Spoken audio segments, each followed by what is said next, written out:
আমার মতে নারীর বুকে ওড়না দেওয়ার আগে পুরুষদের চোখে ওড়না দেওয়া দরকার। ওর এখনো কেন বিচার হচ্ছে না? আর কবে বিচার হবে? আর কত শিশুকে করলে আমরা বিচারের মুখ দেখতে পারবো?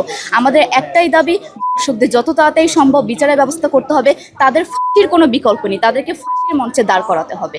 আমার মনে হয় দেশ থেকে এরকম কয়েকটা নরপিশাচ চলে গেলে আসলে এই দেশের কোনো ক্ষতিই হবে না, বরঞ্চ আমরা আরো নিরাপত্তা বোধ করবো। আমাদের এখানে বলা হয়েছে যে নারীর বুকে ওড়না না থাকার কারণে বা নারীরা অশ্লীল পোশাকের কারণে হচ্ছে আমাদের এখানে ধর্ষণটা বাড়ছে। আমার মতে নারীর বুকে ওড়না দেওয়ার আগে পুরুষদের চোখে ওড়না দেওয়া দরকার। কারণ এখানে যেই শিশুটা আসিয়া, যেই শিশুটা হয়েছে, সেই শিশুটার কাছ থেকে একটা পুরুষের কি চাওয়া থাকতে পারে সেটা তো আমার বোঝা নেই। কারণ সেই শিশুটা মাত্র 8 বছরের একজন বাচ্চা। এছাড়া যদি নারীর পোশাক নিয়ে কথা উঠে, মাদ্রাসার ছাত্রীরা পর্যন্ত হচ্ছে, তারা তো সেখানে বোরখা পরে যাচ্ছে, তারা তো মাহরাম পড়ছে, তাহলে তারা কেন হচ্ছে, তারা কেন হচ্ছে?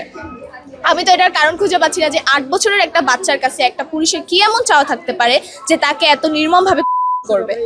আমরা যদি অন্যান্য দেশে দেখি, অন্যান্য দেশে কিন্তু নারীরা বাংলাদেশের তুলনায় অনেক ভিন্ন ধরনের পোশাক পরে, তারাও অনেক ছোট পোশাক পরে, কিন্তু তাদের এখানে তো এরকম নির্মম কোনো খবর আমরা পাচ্ছি না। প্রত্যেকটি দেশেই নির্দিষ্ট একটা আইন আছে, প্রত্যেকটি দেশেই ধর্ষকদের জন্য নির্দিষ্ট একটা শাস্তি রয়েছে, যার জন্য হচ্ছে ধর্ষকরা সেই শাস্তি প্রদানের জন্য হচ্ছে সেখানে বেশি করে হচ্ছে না। আমি মনে করি এই ধরনের সবচেয়ে সর্বোচ্চ সাজা হচ্ছে ফাঁসির মাধ্যমে এই ধর্ষণ আটকানো সম্ভব ছিল। যে আমরা নিজেদের নিরাপত্তার কথা চিন্তা করে আর দেশ উন্নত করার কথা চিন্তা করে আমরা যে সরকার গঠন করেছিলাম, মূলত মেবি এটাই আমাদের বোকামি। কারণ তারা হচ্ছে কাজের কাজ কিছুই করছে না। আমাদের যেই নিরাপত্তাটা পাওয়ার কথা বা আমরা যেই আশা নিয়ে তাদেরকে হচ্ছে নির্বাচন করেছিলাম, এটা নিয়ে আমরা কোনো হচ্ছে দেখছি না, উন্নত হচ্ছে না কোনো কিছু। এটা নিয়ে তো আমরা হতাশ সবাই।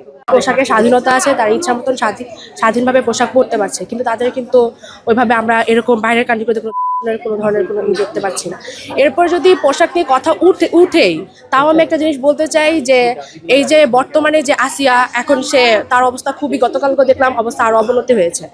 ঠিক আছে, একটা প্রাণ চলে গেছে, একটা ছোট প্রাণ, যার এখনো মাত্র শুরু হয়েছে সময়। তার অ্যাট্রাক্ট করতে পারে না, তার কোনো ওড়নার প্রয়োজন নেই। যদি পোশাক নিয়ে কথা বলি, আমার মনে হয় যে শিশুদের কোনো ওড়না নেওয়ার দরকার নেই। ওড়না যদি নিতে হয়, পুরুষদের চোখে ওড়না নেওয়া উচিত। আমরা একটা সুষ্ঠু বিচার চাচ্ছি, একটা সুষ্ঠু সমাজ চাচ্ছি, আমাদের নারীদের নিরাপত্তা চাচ্ছি। আমরা রাতে হাঁটতে পারি না, ইভেন আমরা নিজেরা নিজেদের বাসায়ও সেফ না। একটা বাড়িতে ঢুকে ছেলে স্বামীর সামনে আজ মা, এটা আমাদের স্বাধীন বাংলাদেশ না। আমরা চাচ্ছি আইনতভাবে এর কোনো ব্যবস্থা নেওয়া হোক, যারা রেপ করছে তাদের যেন দেওয়া হোক, কারণ এছাড়া আর কোনো উপায় নেই। সরকারের কাছে এটাই, আমাদের নিজেদের কান্ট্রিতে আমরা সেফ না, আমরা রাস্তায় ঘাটে বের হইলে আমাদের সেফ ফিল হয় না।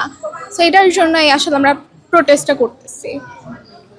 আমরা আজকে যে দাবি নিয়ে দাঁড়াইছি, আমার মেয়েরা কোথাও নিরাপদ না। আমাদের দাবি হচ্ছে যে আমরা যেখানে যাই সেখানে নিরাপদ হয় এবং যে ধর্ষকদের সাথে সাথে বিচার চাই এবং তাদের কারণ ফাঁসি ছাড়া কোনো উপায় নাই।